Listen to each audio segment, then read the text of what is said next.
expressed on the internet would be censored. We are live. We are live. This is real. Welcome back to Unauthorized Opinions, UOPod.com. Like, share, subscribe. It's pure propaganda and it's super cringe, by the way. I literally went to the polls with nothing in mind. I saw a can of orange soda in the parking lot. And I was like, yep, there we go. An unopened can of orange soda just chilling in the parking lot. I was like, yeah, I got to vote for Trump, dude. Your podcast sucks. It's mental, mate. It's absolutely mental. I'll be honest, I thought it was kind of offensive when you talk so much about the Loch Ness Monster. Political climate. And Andrew, treat yourself, okay? Especially if you start, I don't know, getting in good with homeless people. Unauthorized Opinions, streaming everywhere at uopod.com. Cockle-doodly-doodly-doo, man. Oh my goodness, we're back. We're 11 minutes late. Praise the Lord. Forgive us, please. Forgiven us, please. That's a Simpsons reference, not any specific racial reference. Unauthorized Opinions, uopod.com. Thank you for watching on Twitter, named X. We always forget, in honor of Exhibit, YouTube, Rumble. And, of course, if you're listening or watching on Spotify, Apple Podcasts, or Google Podcasts, we love you as well. Please leave us a 5-star review because you wouldn't want to leave us anything less. Lots to get to today. Some important stuff. A new Justin Trudeau monument, at least that's what they're calling it. Pat Beverly, some good sports stuff today, some good crossover sports stuff. NHL playoffs, NBA playoffs, and we're not showing highlights, so don't worry if you're here for the trash talk. It's some more fun stuff than that. And then I want to talk about the Fallout show. Oh, the Fallout show. Your friends will be telling you to watch it. Your friends, Andrew says, will be telling you to not watch it. I'll instead be telling you what you should be watching. Of course, we can't leave you without recommendations. Super chats will be read live on air. Check out the Patreon for more content, patreon.com/uopod. Once I catch my breath here, we're going to get into it. We're going to make sure everything's on everything. We're on Getter. We're on X.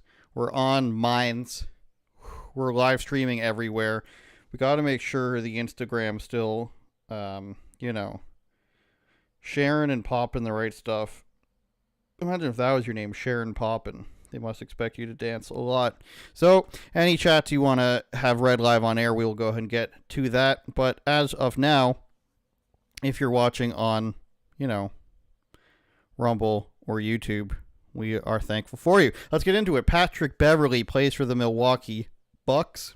He's also got a podcast with Barstool Sports. There is some faux outrage because Patrick Beverly didn't want to speak to a reporter after a game.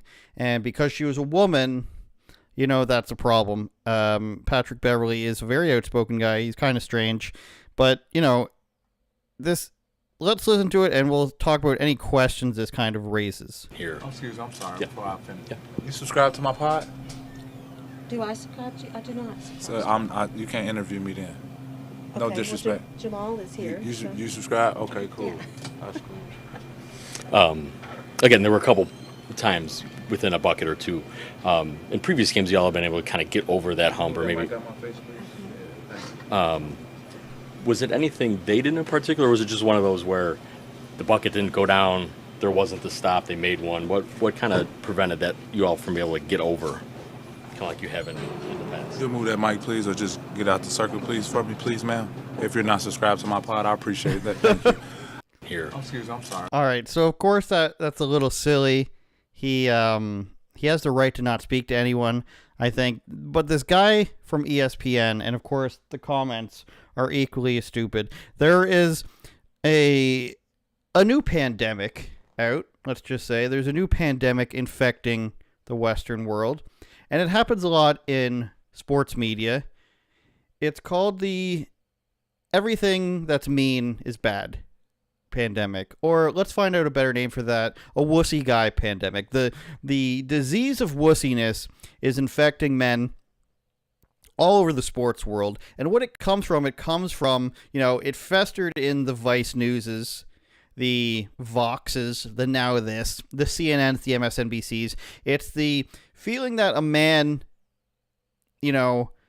loses his faculties, he loses his rationality because he thinks that making women believe that he's standing up for them is more important. This, of course, manifests itself in so many ways.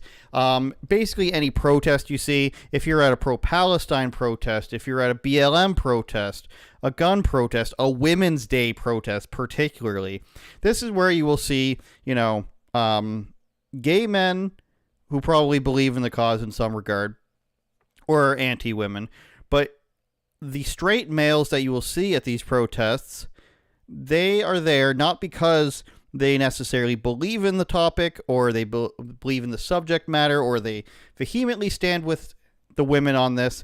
They are there because they want to convince the women that they're on their side, because that is how they get to date them and or sleep with them.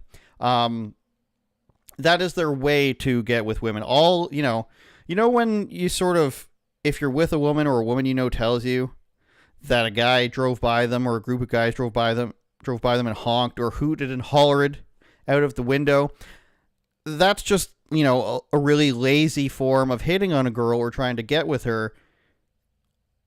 Or at the very least, they're out of ideas. So when a guy is really unable to approach women, he's unable to figure out how to be the guy he sees on TV in a TV series that he really wants to be like, he starts thinking, how can I do that? And the journalist male spends, if not most of his time, but all of his time, if not all of his time, but most of his time online. The guy who does that, he doesn't get a lot of interactions with people in person. Now, that doesn't necessarily make you a weirdo on the onset. Of course, my incel brothers and gamer brothers and sisters, of course, they're able to, be on the internet, go out in life and be normal. But the activist journalist class of lonely males in sports particularly, they don't know how to really be. They go to an office maybe once a week because they prefer, the safety of their home. Otherwise, they need to wear a mask. And then they go out and they see these women who are stronger than them. And they're just like, how can I get these women who don't want to speak to me to give me their attention? And they do that by agreeing to what they say. And this all happened in Vox and, Vice. I shouldn't name anybody, but, we saw in like 2017 and 18 that these guys were claiming to be feminists, and they ended up being the weird ones. Remember that they ended up being the pervy ones. The guys who will spy on you, let's say. So this has made its way from that, but in the sports world, it sort of festers out of control because people don't really see sports as an important thing. Of course, it's not changing any political policy, but now it's very activist-ridden because there's no checks and balances. The sports leagues very easily will succumb to left-wing mantras very quickly. The NBA, for example, in this particular case, they had BLM written on the courts, of course, the kneeling in hockey and soccer across the world. So this festers particularly easily in the sports world. And there's a problem happening right now where guys will just leap out in defense of women and just be like, you're the best. You can't act like this because I want women to see that I'm doing this. This guy says, and this is an ESPN guy saying this, Ryan McGee, ESPN, he's a senior writer. We saw this last week with a guy, actually, we're going to get to hockey, people doing this as well. That's Melinda Adams, he says, ESPN legend. Automatically, we know that's a lie, right? Legend. Is he saying she's a legend within the company? I guess. He's not a big deal. She is. From Saban to LeBron, she's covered the best ever. He ain't that, but I'm sure his podcast is. LOL. Well, Ryan McGee, maybe he knows Melinda Adams and he feels compelled to defend her, but Ryan McGee is sticking out his hand and he's pretending. He's saying nobody knows who Pat Beverly is. Even though he's got a very large podcast, he's got hundreds of thousands of followers on X alone, probably more on Instagram. He's in the NBA, he's a player, and you're saying, no, this reporter who doesn't have a show that we've never heard of, obviously, is actually bigger, because Ryan wants probably to go out with this woman, or he wants other women to see that he's so in defense of women, he's an ally. Don't we love this word? This new this new dictionary that we're a part of now. He's an ally. Look at me. I'm an ally of a woman of color. Pat Beverly shouldn't be speaking this way. of course, nobody defended her in person when they were there, but the guy sitting at home commenting on this is actually much tougher and stronger than everybody there that was in public. People are coming back, though. She's a reporter, a journalist. I can promise you she's absolutely not a big deal. She ain't, you ain't, Marty ain't, I ain't, man came from nothing. He's standing there, he changes his clothes after the worst moment in his career. Chill out. That's great, but what? These are some of the guys here. Again, this guy is an attorney, okay? That's great, but why didn't the reporters who were there push back on Beverly's antics? They stood there and let this average player mistreat one of your colleagues. That's just as bad as what the player did. So, of course, this is this weird liberal thing where it's like, if you shoot somebody, that's bad, but a person who, stood by and did nothing is actually worse, because if I was there, I would have been the hero and I would have stepped in. He says, why did they just stand there and do nothing? Because that's what you would have done, because it wasn't actually that bad. Patrick Beverley, clearly, if he's actually saying, get out of here because you don't subscribe to my podcast, then that's pretty silly. But my guess is he doesn't like her reporting. He's spoken to her before, and he didn't want to have to deal with her that time. If he just randomly selected a reporter and said, I don't like this person, let me get them out of here, that would be really weird. And and nobody would condone, or nobody would support that, right? It would just be some weird antic. But to say that I would have done something, obviously not true. Lee James, the NBA should not allow this. If the NBA has given her credentials that the player is required for media availability, then the player must talk with all media, not to mention the conflict of interest to demand a journalist being a follower. So obviously, this guy is a very lonely guy. He's an independent anti-Trumper, so he's really out there fighting the fight. And when you say the NBA should not allow this, they're going to start forcing you to talk to anyone no matter what. This is not something that this person has thought about at all. They just typed out, they saw a woman in distress. They said, how can I get attention that makes it look like I care about this woman? And they started typing. They may have even had the typer, bing, started typing. They shouldn't allow this. I am in favor of all women. Believe all women. Please sleep with me. That's where it all comes from. And it may sound mean, but every single guy knows guys like this. Every single guy goes and has been in a position of life where they see the white knight, whether it's online, in person, at a bar, at a school, in a classroom, something like that. They've seen the guy who's just, his move, his play is to defend the woman at all costs, and that's how he gets close to them. It inevitably almost never works out. In fact, I'm just leaving that 1% open. I don't think it ever works out for a guy where he acts like this and he gets what he wants, and that being the girl. But this guy acting like this is his desperate ploy. And the reason it doesn't work is because men don't respect that. And women don't like the guys that men don't respect. It's the reason why, women like male athletes. It's not because they think, so-and-so is an amazing player and they care about his points per game or anything. It's because, no, men really like this guy and they gravitate to and respect this guy. Therefore, he must be a big deal. His status is very important. It's pretty simple stuff. And the reason that these guys online say stuff like this is because there's nobody checking them, right? This would never be something that they did in person. You would never see this guy named Christopher, who's a lawyer, or Lee, who's a vehement anti-Trumper online. You would never see these guys in person say, even if they were allowed into the dressing room as a fan, standing behind a barrier, and they saw Patrick Beverley do that, they would not say, "Excuse me, Patrick Beverley, you're mistreating this woman." And it's always in the, 1950s English voice. "You're mistreating this woman. How dare you? The NBA should not allow this. They should not allow a player to refuse to speak to him." But when, when Beast Mode was doing it, when Marshawn Lynch was doing it like 10 years ago, that was pretty cool. That was pretty awesome. But he's doing it to a woman this time. That shouldn't be allowed. This is how this operates. So when you see this, it's important to not engage in it. And I know, people have to stop their fingers at some point. People have to smack their own hand away to say, do I actually care about this subject? Would I come out and defend somebody on this subject otherwise? Or am I just typing this in hopes that this woman sees it or other women see it and see that I'm in defense of it and therefore like me more. That's what people are doing. And we have a second example of this. It happened just the other day in the NHL playoffs. And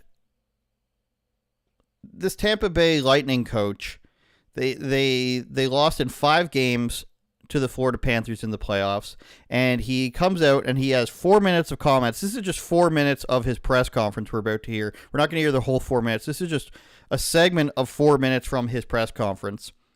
And he makes a throwaway comment, and what he's talking about here is how 2 goals were disallowed against his team because of goalie interference. You don't need to know anything about hockey for this, I promise you. 2 goals were called back against his team because allegedly somebody bumped the goalie. There it is. That's what he's talking about. He sets this up, he prefaces it, and see if you can hear the comment that people were outraged about. It's like, well, then is there net front battles aren't allowed anymore? And that's part of everybody's game. It's like the boxing out that goes there. It's like prison rules in the playoffs, but it's not prison rules for the goalie. Like the second something happens, like we might as well put skirts on them then, if that's how it's going to be. I mean, they have to battle through stuff too. And when the players are working so hard on both teams, and it's, like I said, it's a war down there, I think we're letting the goalies off the hook.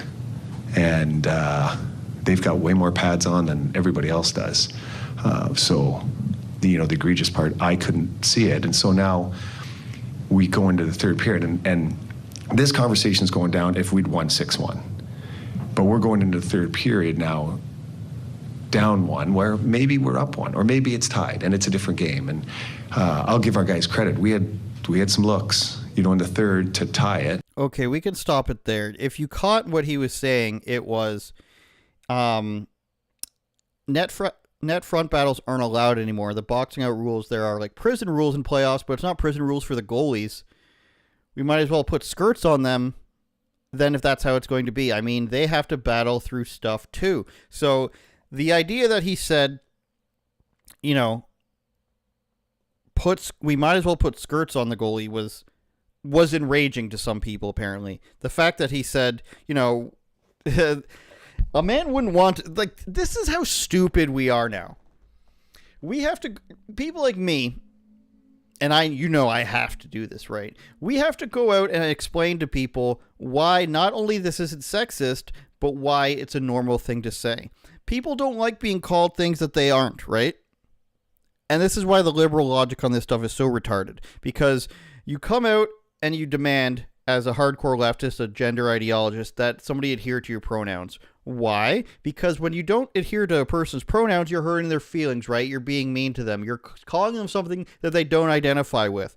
But if a coach comes out and says that a goalie would have to wear a skirt as a metaphor, because obviously a straight man doesn't want to wear a skirt, that's offensive. So calling him something that he's not, shouldn't be allowed on the grounds that it's sexist.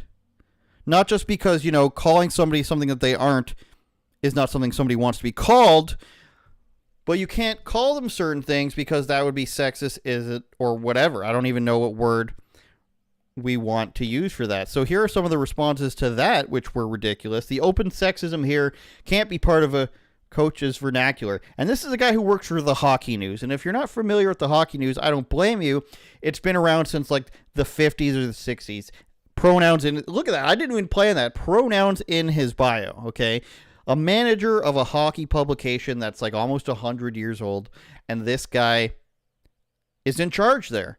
The open sexism here can't be part of a head coach's vernacular. Here's another person. Put skirts on them? Wow, that's some kind of misogyny. Coach, you should be better. Gross. That's gross, you guys. You can't even make analogies. You can't say a guy doesn't want to be a woman. Which is weird, right? You could say a guy does want to be a woman, but what if they don't know that goalie's not trans? What if that was a compliment? These are the stupid games that we have to play now, right? So what happened with that? The backlash happened. Did this guy come out and say tough luck? Did he say I apologize? He did. didn't just come out and say he apologizes. He went further than that. And I wrote about this because this is the type of stuff that we can't stand for. Cooper opened a press conference a couple days later by apologizing for the remarks and shockingly said the negative responses he felt were even worse than the playoff loss that he suffered. As a massive supporter of women's hockey, he said, "Quite frankly, it was wrong, and I've got to explain myself to my daughters. Anyway, I sincerely apologize to all I offended. It's pained me more than the actual series loss itself." Now I want to play this for you. It's just that the video that they used has extremely low audio. We'll see how I can hear it fine in my headphones. If you guys can't hear it, I'm going to turn it up. Here he is a day after. Sorry, we haven't brought this up yet. Here he is a day after what he originally said. I just have to address one thing. So, as well, as you know, we had a pretty disappointing series loss the other night, and I made an appropriate analogy about goalies and skirts, and that's one of those moments if you could just reach back and grab the words back, I would have. And as a father of two, especially a massive supporter of women's hockey, and girls that play sports, and so it was quite frankly it was wrong, and I had to go and explain myself to my girls. Tra-la-la, quite frankly, it was wrong. As a massive supporter in hockey, this guy, you can't even say that a guy doesn't want to be in a skirt. Your daughters aren't offended. I'm sorry. The crazy thing about this is he saying that why can't we have contact with these goalies a little bit? That's sort of like he's a woman, right? That he's in a skirt, he's dainty. You can't body check in women's hockey at all. There's no body contact. You can get away with a little bit, but there's officially on the books no body checking in women's hockey. So even if you were to break it down to its simplest form, he's right. You can't hit people in women's hockey. We're frothing at the mouth here. We can't hit people in women's hockey, but if you were to refer to that in any way, shape, or form to say that a woman is more fragile than a man, that's sexist. And now I have to go explain to my daughters. I have to explain to my daughters that men in the NHL are tough? What's going on here? And then he's, I'm such a believer in women's hockey. Can you imagine being like a guy in his 50s and coming out and saying that losing in the playoffs is not as bad as somebody thinking you're mean for saying that a guy should be in a skirt? Could you imagine that? Could you imagine where you're at mentally?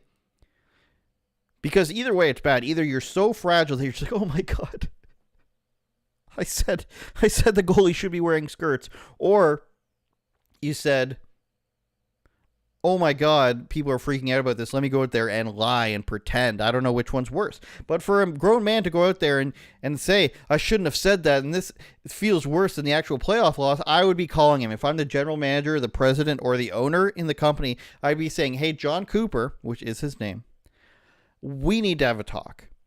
Did you say down there that people calling your stupid comment that nobody actually thinks is sexist? Did you say that is worse than losing? What else do you think is worse than losing? Do you think that,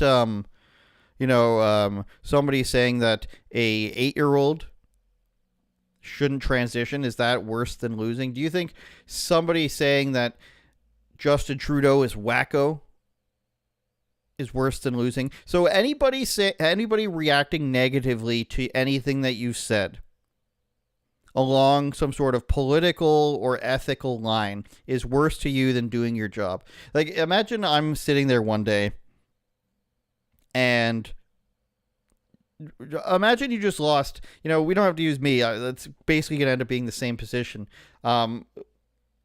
You're in this, it has to be sports. You're in the Super Bowl, you lose the Super Bowl, and you're just like, it would have been tougher. It was a tough loss, but when I said I hated the guy from the other side, people said I was being mean. That's what it's breaking down to. That's what I'm trying to tell everybody, that we've become a society that's crippled by the fact that we can't feel uncomfortable for the slightest second, and if somebody says that, hey, you've made me slightly uncomfortable, then that person has to be like, oh, I can't believe I made you slightly uncomfortable. I can't believe you thought I was mean. What kind of man? That's what he should be saying to his daughters. He should be saying, you know, honey, if you're ever going to get married, or you ever like a guy, or you just want to be able to look up to a guy in your family, your father, your uncle, your grandfather, if he's so weak that a couple people claiming a tiny little throwaway comment means more than it actually means, he's not a strong person, and you should reconsider looking up to that person or believing in what that person tells you if they're that fragile. If you're an NHL hockey coach and somebody calling you mean, or 10 people online, or some loser from an online publication calls you mean, like I don't expect AOC to change her mind because I say something about her. If I say a mean word about her, that would make her pretty weak.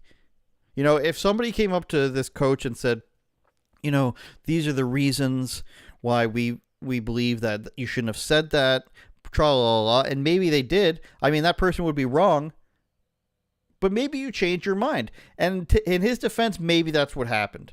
But in reality, no, that didn't happen. Let's just say I'm parsing through words here that didn't happen.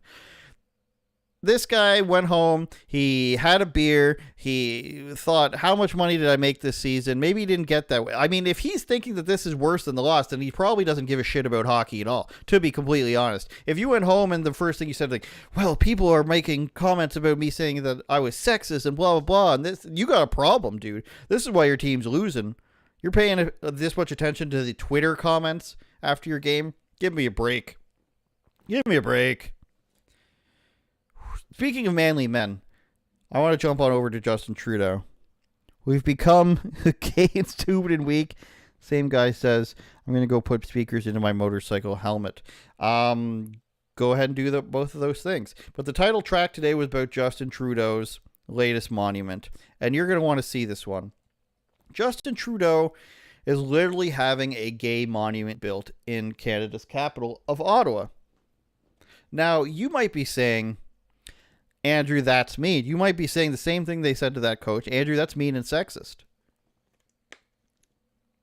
You might be saying, you can't be serious. A gay monument? That doesn't make sense. And it's not just a monument. I believe it's a memorial. But they have broken ground on this is a quote, LGBTQS plus national monument in Ottawa, Canada.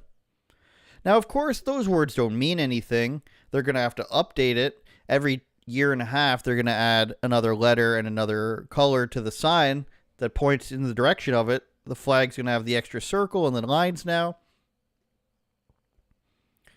But construction on the gay monument begins, and it's not mean. Like, legitimately, it's not wrong of me to call it gay.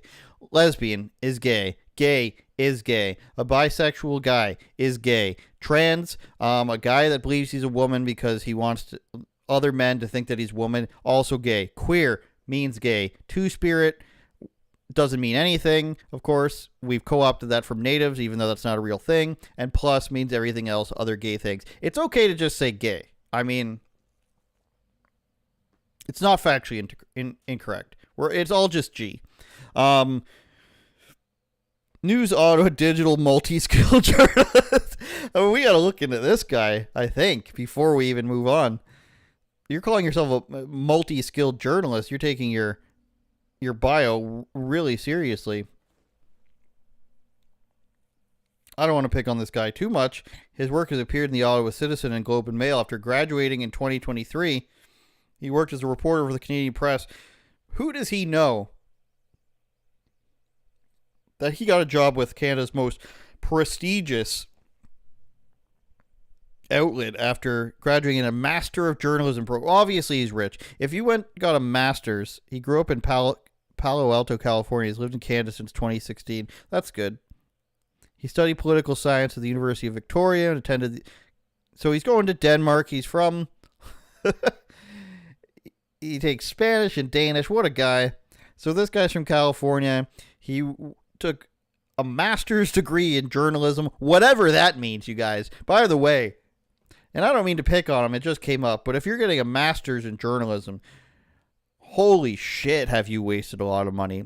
At least $100,000, possibly even more. And then he gets a job with the Canadian Press. Could you imagine just coming out of school and getting a job with the Associated Press?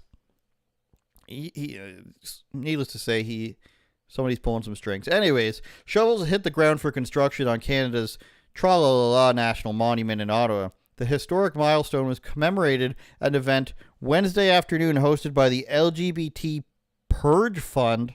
That doesn't sound good. With the monument's design team and attended by representatives from the Anishinaabe Algonquin National and Federal Government. Isn't that funny that we talked about this fake tribe last week? And again, I guess we should call this the Mean Cast. Maybe we'll change our name to that. But we talked about the Anishinaabe last week, about how this is just a conglomerate pretend organization of different tribes. Basically what they say is everything west of Ontario all the way to east into New York and a little bit of Quebec, everything around the Great Lakes, they say, is all one group, and that we're on stolen land. So they're the people who write like the land acknowledgments, and clearly they, like I said literally last week, that they pretend that they represent all these people so that they can, make political plays and make money and get fundraising and federal funding. And then what happens the next week? They're, for some reason, erecting a gay monument in the nation's capital. My guess is because it's on their land. And I don't know, just weekly watchers of the show will realize how right we were on that one. We scroll past a bunch of blank space for some reason until we get to the next part. The monument, called Thunderhead,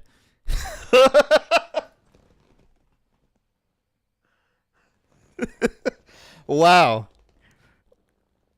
Can we just need to pause for a moment there, folks. What should we call this monument?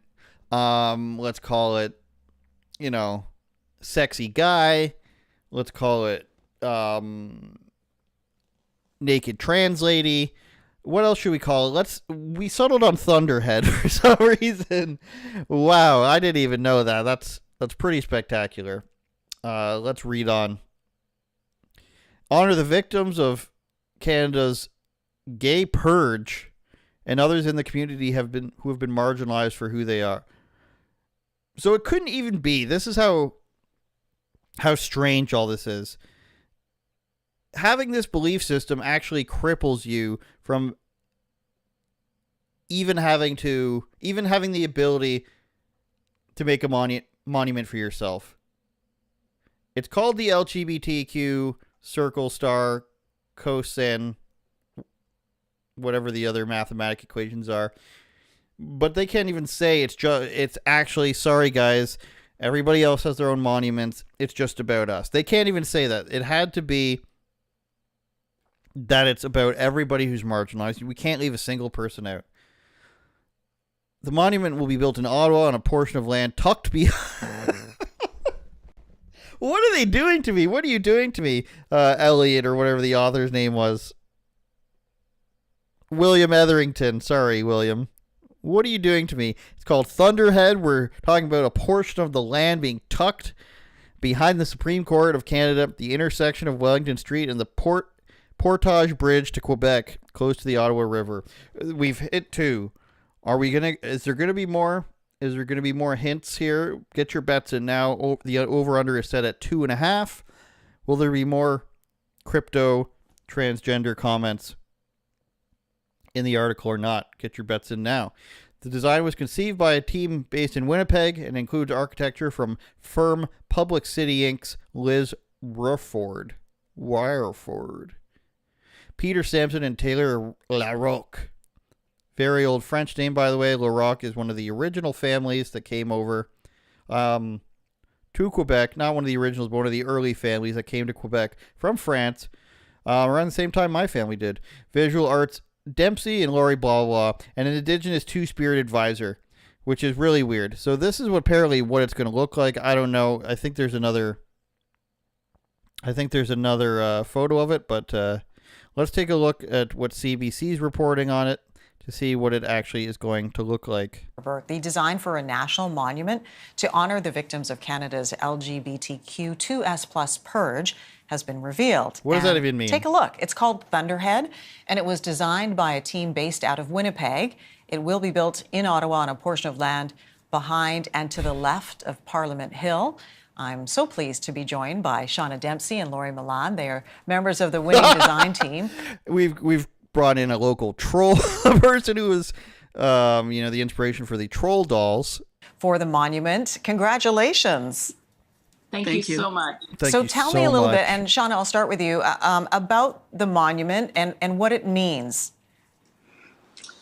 The monument really is the result of the class action lawsuit that was brought against the Canadian government by survivors of the purge. And most Canadians don't know about the purge, but it was the systemic harassment, firing, forced interrogation, and career derailment of members of Canadian civil service, military, and the RCMP from the 1950s all the way through to the 1990s.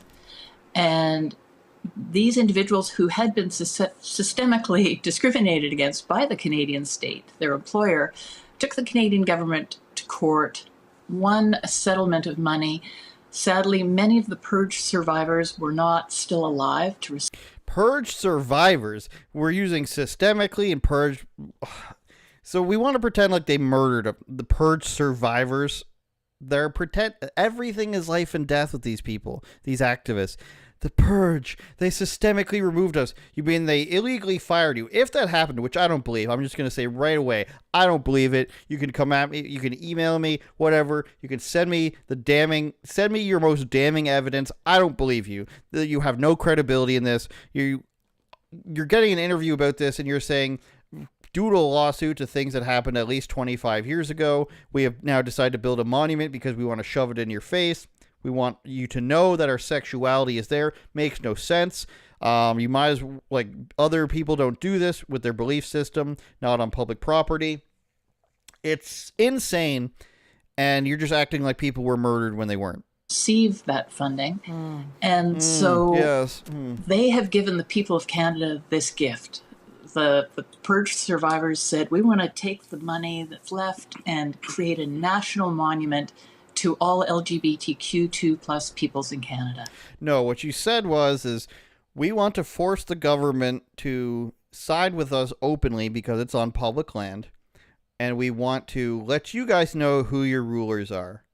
We think you mistreated us. We're calling ourselves survivors for some reason because we're crazy. And we want you to now bow to your leaders. We're going to force you to put a hideous monument to us on public land at the nation's capital, so you know who is winning, who is driving this society now. And this woman couldn't be happier about it, but somehow they win all this money, and they talk about how they're marginalized, but that's not enough. We need a monument, and we need to talk like we were murdered. We need to talk like there was a genocide against us by saying purge and survivors. You didn't survive anything. In order to survive something, your life had to be in danger. I survived a plane crash. I survived World War II. I survived Vietnam. I survived the all-you-can-eat shrimp at Red Lobster. These are things that you can survive, not being fired unjustly. That is not a life or death situation. Yeah. Laurie, it's hard to kind of absorb that this purge was still going on not that long ago. You know, we're not far away from that happening. No, it's in our lifetime. Most people's lifetime it was happening. That's right. So tell me the about the monument itself and what it represents in terms of the design features. Well, you know, it was a challenge because not only was it meant to recognize this incredible, historical, awful event, but it was also, we were also tasked with trying to embrace a whole community and to talk to the experiences of so many people outside of the... None of this stuff is real. Embrace a whole community. Are you now saying that all gay people and trans people and two-spirited people are the same? None of this makes any sense. This was people winning a lawsuit. They wanted to shove it in the government's face that they beat them, and then they hired somebody to come up with some bullshit, And it doesn't mean anything. And then we have to involve the fake indigenous community in order to make sure that what we are erecting on their land is proper, even though this stuff didn't exist when this was their land, even though this isn't the actual people whose land it was. The Anishinaabe map, we could bring that up. I don't even believe it extends to Ottawa, if I'm being completely honest. But it might. I might be being too harsh on them. But the point here is that we've made up a bunch of stuff. We won money off of the stuff that we've made up. And we are now going to shove it in your face and award our friends money for it. That's what it always is. That's why a week ago when I said this group exists for the purpose of political power, a week later we're talking about them enforcing their political power and saying that you can't even, queer and whatever people, you can't even erect your own monument without listening to us, because we'll cause a bigger stir about it. You think that you can just erect your penis monument without referring to the fake indigenous communities that actually don't represent indigenous or native communities, and we've just put ourselves here to say that we do? You think you can do that? Guess again. I want to see if there's anything else in that article that basically was talking about penises without talking about It'll have a curved wall at the opening of the site that includes information about the purge. We're going to have to look this up. The structure features 2 levels that allows visitors to view it from the ground and from above. These writing this whole article as if it's a penis. A fire pit meant for small gatherings or vigils. A larger stage that could be used for bigger events and performances. The monument is estimated to cost at least $8 million, with the funding coming from the Purge Fund. The fund is a non-profit corporation. There you go. There we go. It all comes. People can say I'm mean. They can say that I'm just out to, for partisan purposes. But it always comes true with these groups. There's nothing clever or unique about these groups. They're all just in it for money. They take advantage of well-meaning people and, weak liberals and other people who like to launder money. And they make people feel bad and say, we're going to give you bad PR, so you better give us money. The fund is a non-profit corporation established in 2018 to manage the millions of dollars provided as part of the settlement. So if somebody awards you a bunch of money, and then your first instinct is to make a non-profit so you can't be taxed on this stuff, and you can just say, whatever money we spend it on, it's a charitable cause to deduct out of people's income tax, it sort of loses its flavor. It sort of loses its fire as being a great noble cause. Couldn't just give the money away. Let's create a nonprofit. We can employ a few people. We can give money to spiky-haired artists who had their careers sidelined by what Prime Minister Justin Trudeau called a campaign of oppression. He didn't say a genocide. He just said oppression. Even Justin Trudeau won't lie for you. The Purge saw thousands of lesbian, gay, bisexual, and transgender Canadians actively discriminated against, interrogated, and fired or demoted from their jobs in the Canadian Armed Forces, the RCMP, and the Federal Public Services between the 50s and the 90s. So, thousands of lesbian, gay, bisexual, and transgender. I mean, these people weren't transgender back then. We all know this. There's a transgender person in the 90s and all the way up till 2015, basically, was a guy who was walking around the streets in women's clothes, or very, very, very rarely a person who got a sex change. It was just called a person who had a sex change back then. It was very, very rare. There weren't, transgender people serving you cheese at the cheese place like there is around where I live. People didn't actually do these things until, society tried to normalize them. It's not only a monument for LGBT purge survivors, but for every person in Canada who's experienced discrimination and exclusion because of who they are, who they love, and how they express themselves. Do you really think that's what happened? Do you think that the Canadian Armed Forces called somebody into their office, some sergeant major, said, you know what? Based on who you love, you're fired. And they can't just fire you from the military, by the way. It's a bit of a process. They can't just fire you from the RCMP or a federal, a public service job. They can't just say, you're fired for no reason because you're gay. So, as I am quite skeptical of it, you should be too. The Thunderhead Monument is the product of countless hearts, minds, and journeys. Thanks are due to thousands of community members who help make it what it is. Tall, proud, and unabashedly queer. There's a monument for all and a place to write the stories yet to come. So we needed to make a thing that's tall, like, it doesn't get, I'm tired of being right about this stuff. It was mandated by the federal court as part of the settlement. So that person lied in their interview. They didn't just say, hey, we're going to do this with some of the money left over. It was part, like I said, again, they forced the federal government to do this. The agreement earmarking $50 million for memorial activities, including exhibits, projects, and the erecting of a national monument. God.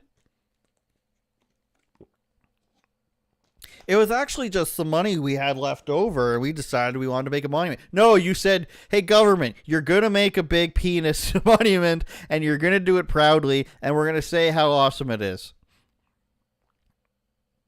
I am one of the many queer women who were unjustly arrested, interrogated, and dishonorably discharged from the Canadian Armed Forces. This trauma propelled me to fight hard to be my authentic self in the workplace. They didn't tell us why, right? They didn't tell us why. Martine, wah. Thunderhead is a symbol of how far we come. I want to know why. Were you caught having sex with somebody in the military? I don't know. I'm not going to claim to know that, but tell us why. I don't believe you. I don't believe it. I'm sorry. You can't just believe these things anymore. We've got millions of dollars here floating around in a nonprofit. We're forcing the government to make a monument to gay sex, essentially, and you want me to just believe you? You don't have any credibility. This monument will be served to honor our history for generations to come. It'll be a light for those still facing exclusion, and we're victims, the purge, survivors. Everything you've done in your life is an attack on us. Isn't that just the way that it works, you guys? Oh my goodness. One more look at the monument, shall we? There it is. $50 million, you guys. That's all it was, is we said, hey, we've got some money left over. Let's just build a monument. Oh, wait, that was a lie. It was actually us forcing the government to give us a monument. Patreon.com/UOPod is where you can go to get bonus content and contribute to the podcast on a monthly basis. You'll get bonus podcasts. You'll get bonus content with Anomaly, who said I looked like I worked for the Blue Jays in that podcast. Vaguely true, mainly true. Me with longer hair. You also get comedy content. You also get different versions of the podcast at the Maryland Reunion, of course, with the boys, Vince, John, and Red Eagle Politics. And you also get different versions of the Streeters that we do. Of course, other Anomaly content. We also went to visit Texas with John Doyle. As you can see there, versions you won't see online, extra segments, all that jazz. Patreon.com/UOPod. And while you're here, I want you to go to AndrewSaysTV.com and click on the Blaze portion of that. If that's where you want to go to see all my stuff, you can click on all the links here. Streeters, vlogs, written work is on the Blaze, and you will see some of my latest work, which is, interviews with comedians. We've been having a great time doing that. And personally, it's some of the most fun work I've ever done, to be completely honest, if we can find it. But basically, I've been interviewing comedians about their work, about censorship, about... I might be sounding very Canadian when I say this stuff too. About everything, really. So on theblaze.com, you will find that there. Why can't I find it, you guys? We can't stop until I find it. Was it really that long ago? Do I write that many stories, you guys? We found it. We found it, team. Don't worry. This is the latest with Leonardo Joni. She really goes after the Red Pill movement, which is, the Fresh and Fit podcast, the Whatever podcast. There's an interview in there, written and video, so you'll have to be a subscriber to Blaze News at theblaze.com in order to see those. We've got great stuff coming up. I've got a comedy club owner coming next week. We've already had, should I give away? I can give away. Sam Tripoli is the next one. Very awesome podcast with him. And, of course, we've already had people like Michael Ridley and Kyle Lucy, who was on Dr. Drew just the other week talking about our article, just the other day, I should say, on Friday. So, theblaze.com to subscribe to that. The last thing I want to talk to you about is the Fallout show. Everybody's a fan of the Fallout video game, if you're a guy probably in my age group. And people have been telling you to watch the new Fallout show on Amazon Prime. Probably. Now, you look at the Fallout show on Amazon Prime, and you're just like, all right, it's starring this girl. I believe she's English. I'm not sure. But first look at the show if you're a Fallout fan. You're just like, hey, none of the Fallout games have been starring a woman, so it's interesting that they chose a woman, but I'm willing to get past this. Of course, they got the ambiance down a little bit. She's got the Pip-Boy. She uses the stim pack in her side. The battles, there's ghouls. It's pretty fun. But I watched it, and, I'm one of these guys who's on the front lines of the culture wars. And if you're watching this stuff now, you know that they're trying to, as South Park says, as Cartman says, put a chick in it, make it lame and gay. This is what they did with it. And I'm sorry to have to report this to you. I'm sorry to have to be the bearer of bad news. I know people who've watched it and they pretended like they didn't see this stuff, but it's not just a coincidence. The Last of Us show, this show, they want to make it female focused. They want to make it sexuality and gender focused because they want the people who are so straight to even buy into this stuff. They want to take things that are, by and large, extremely predominantly a male audience and beloved by men. They want them to just accept these things. It's the same thing with hockey. I say this to my friends who are big, Toronto Maple Leafs fans all the time. That they just want you to be like, hey, we accept this stuff and just move on. You can do anything to us and we'll just take it. And that's why they choose these giant franchises to do this with. They say, hey, what's a thing? And I'm telling you, they literally do this. They say, hey, what's the thing that everybody loves? Okay, we can't come up with our own ideas anymore, so let's do this Fallout show, and we got to diversify it. There's no way around it. We got to make it diverse. We can't leave it. The original material is good enough for us to make money off of, but we also need to change it so that our overlords are happy. So we'll have it, written by a woman. We'll have it starring a woman. And people will say, okay, and they'll say, and the hardcore fans would be like, that's, there's never been a woman is the star of it, but it's fine to change it because it's a thing that, predominantly men are fans of. So it's okay to ruin it, right? If you do this, you can't change Wakanda to be a white nationalist state. You can't change, Captain Marvel to be a man because that's changing things that are deemed to be untouchable. You can't take Crazy Rich Asians and just say it's crazy rich white people now. We're making a sequel. No Asians allowed. We have to do it with things that people like and already exist and are successful. And we have to tarnish that. So they take Fallout, they put the girl in the front. And I'm saying, you know what? I have a friend that said it was good. I have a friend that said it starts off slow and gets better. And then I have a third friend that said, nothing, that it was just pretty good, right? So I'm like, all right, I don't trust it. I'm going to go in and I'm going to watch it. And like everything that you watch, they don't care if it makes sense. And the reason they don't just not care if it makes sense, they don't realize that it does make sense. They don't realize that their own prejudices of how they perversely view race and gender permeate throughout this. So, when you're watching a commercial and it's an Indian woman and a white guy and their daughter's black, they don't realize that people are smart enough to say, hey, why is the daughter black when the parents are Indian white? They just say, non-white person, put it in there. That's all that needs to be done.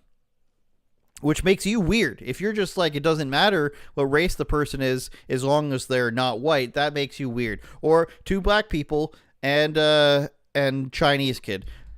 Doesn't make any sense, but as long as it's, different races that aren't white, as long as it's different races altogether, then that's all that matters. It can't be three black people, it can't be three Chinese people, it can't be three white people. It has to be, a guy dressed as Dracula, a transgender Jamaican person, and then a Chinese,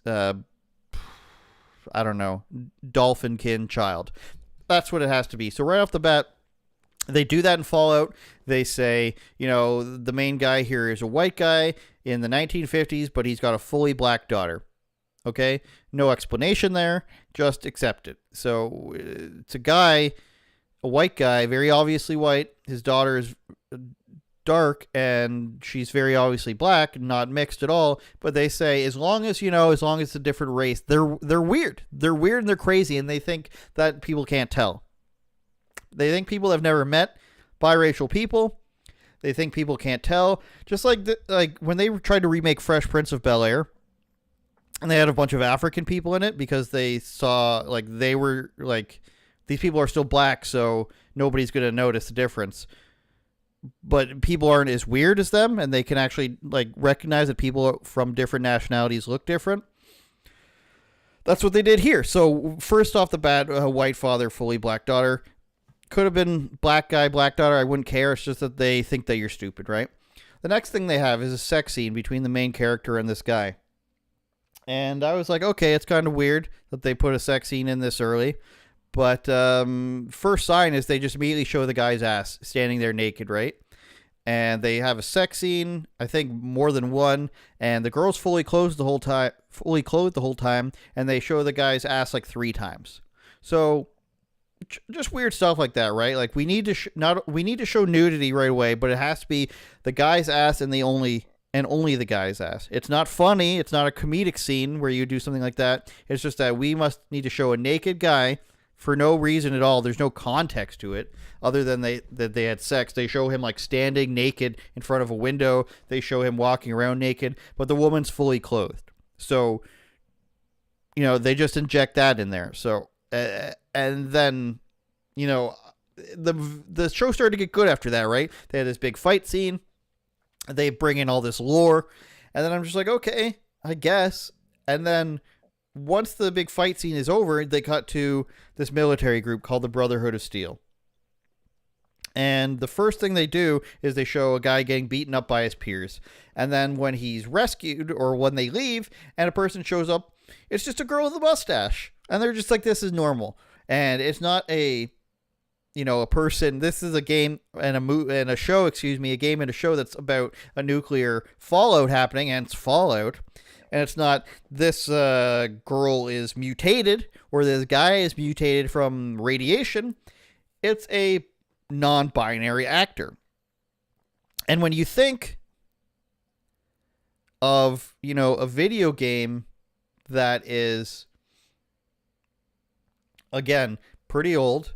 There's 5 of them, I think, now. Obviously overwhelmingly enjoyed by men. We're going to make a show about it. Let's hire this obviously transgender actor. Now, it might be one thing if you could argue, hey, this is just the right person for the job, but this person walked into the room as an obvious woman pretending to be a guy.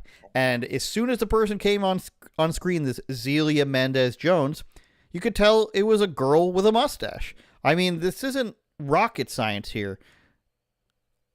Girl pretending to be a guy. That's more of womanly how she looks like.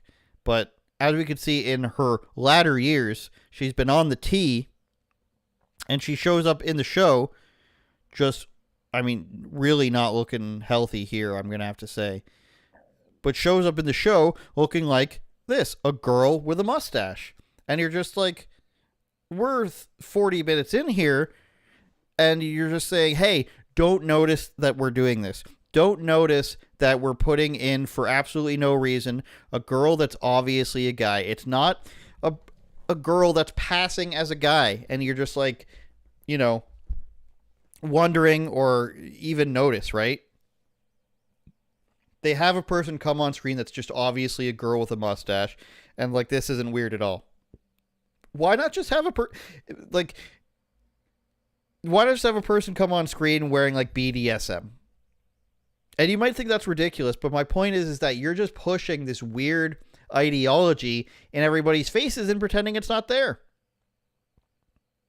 Why doesn't somebody come on in a Trump 2024 shirt? Why not? Why can't you do that?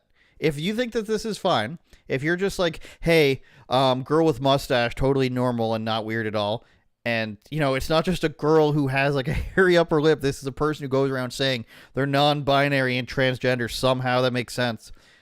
Why not just have a Trump 2024 sign? Why not just, have a character 20 minutes in who says, you know what, I don't believe in gay marriage. Why not just have that?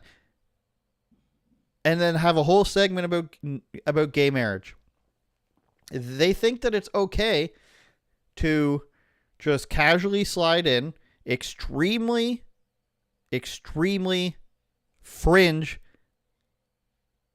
political and ethical views and just act like it's normal and just be like, hey, deal with it. That's what they do with sports. That's what they do in movies and TV shows and now gaming. And that's what they did here in Fallout. Just deal with it. Too bad. You like Fallout, don't you? We paid $100 million to produce this series, so you're going to deal with girl with mustaches. You're going to deal with, male nudity for no reason other than the fact that we are going to force you to watch it. Or you're going to deal with nonsensical racial ideology. So in 40 minutes of a show, they said, here's our racial agenda, here's our sexual deviancy agenda, and here's our nudity, like our weird one-sided feminism agenda. And I don't need it.